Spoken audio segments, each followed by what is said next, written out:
right. Good morning, sixth graders. The time is 7:04 a.m. This is Module 3, Topic B.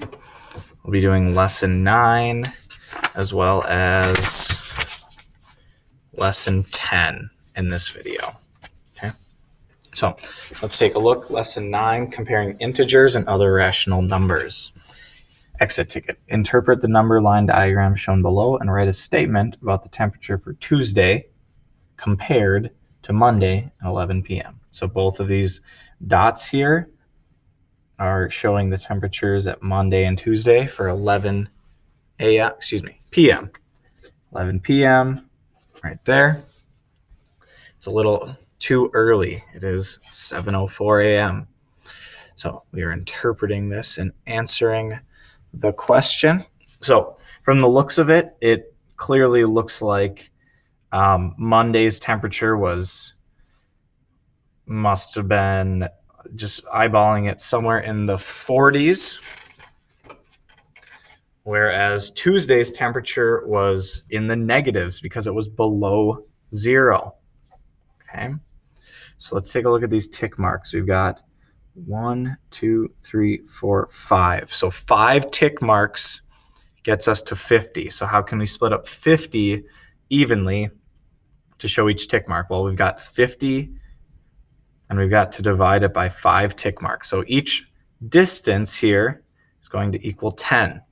So we've got 10, 20, 30, 40, and 50. Well, if we're going up by 10, we will go down by 10. Negative 10, negative 20, negative 30, negative 40, negative 50. So it looks like Monday's temperature was 40 degrees Fahrenheit at 11 p.m. And Tuesday, its temperature looks like it was negative 10 degrees Fahrenheit. So the temperature at 11 p.m. on Wednesday, next night, is warmer than Tuesday's temperature. So it's warmer than negative 10, but still below zero. It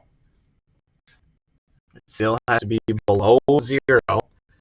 What is a possible value for the temperature at 11 p.m. on Wednesday? Well, being Minnesota and knowing what negative temperatures feel like, this should actually be pretty straightforward. So it's warmer than negative 10, but still less than zero. Well, it could be negative 1, negative 2, negative 3, negative 4, negative 5, negative 6, negative 7, negative 8, or negative 9. So any of these would be a possible answer for the temperature.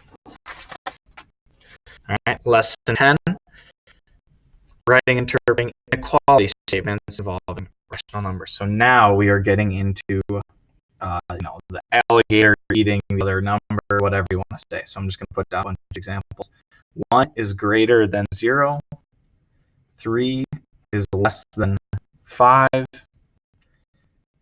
Negative 3 is greater than negative 5. So remember, it's like if it's negative, think of like you owing money to someone. Would you rather owe someone $3 or owe them $5? You want to owe them only $3 instead of 5. So negative 3 is greater than negative 5. Okay, so let's take a look at our numbers, our question here.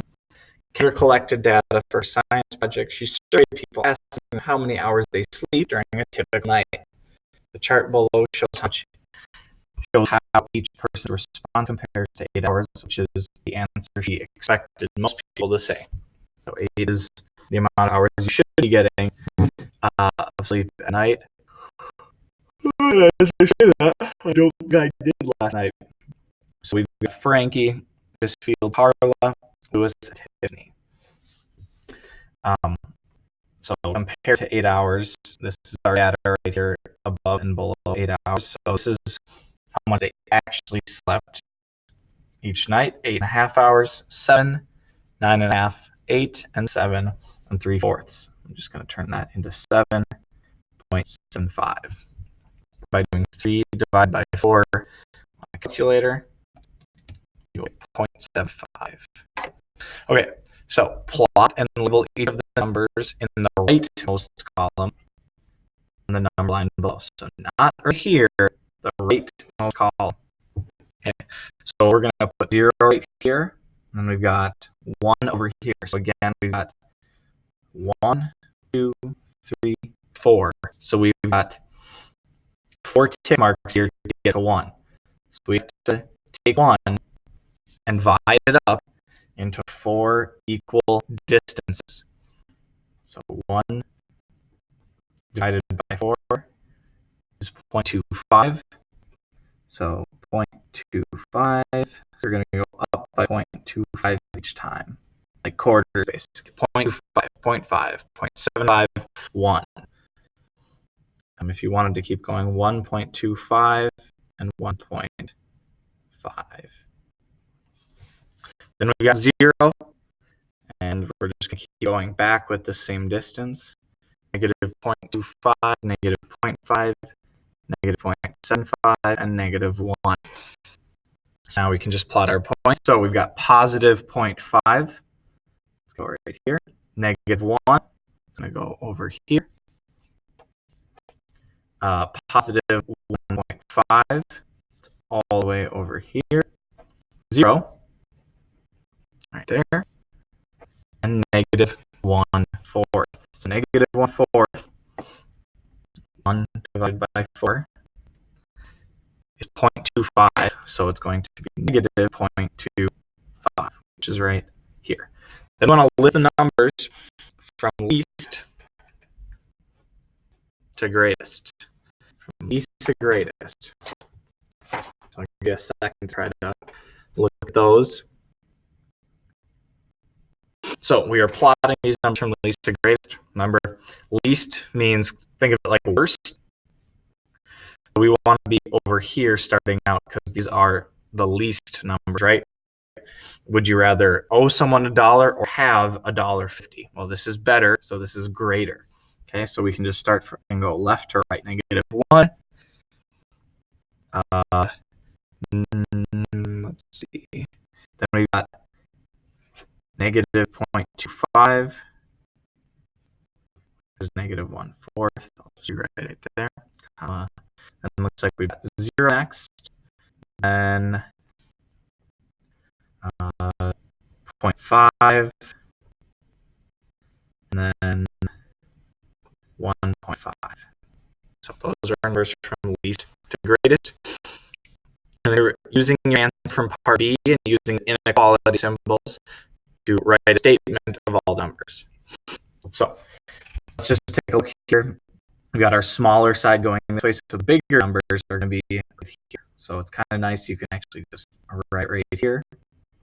I did this for us. So 1.5 is greater than 0.5, which is greater than 0, which is greater than negative 1/4, which is greater than negative 1. If you were to do it the other way, you just rewrite the numbers. 1.5 is greater than 0.5, which is greater than 0, which is greater than negative 1/4, which is greater than negative 1. Awesome. Very good job today. We will move on to the next one.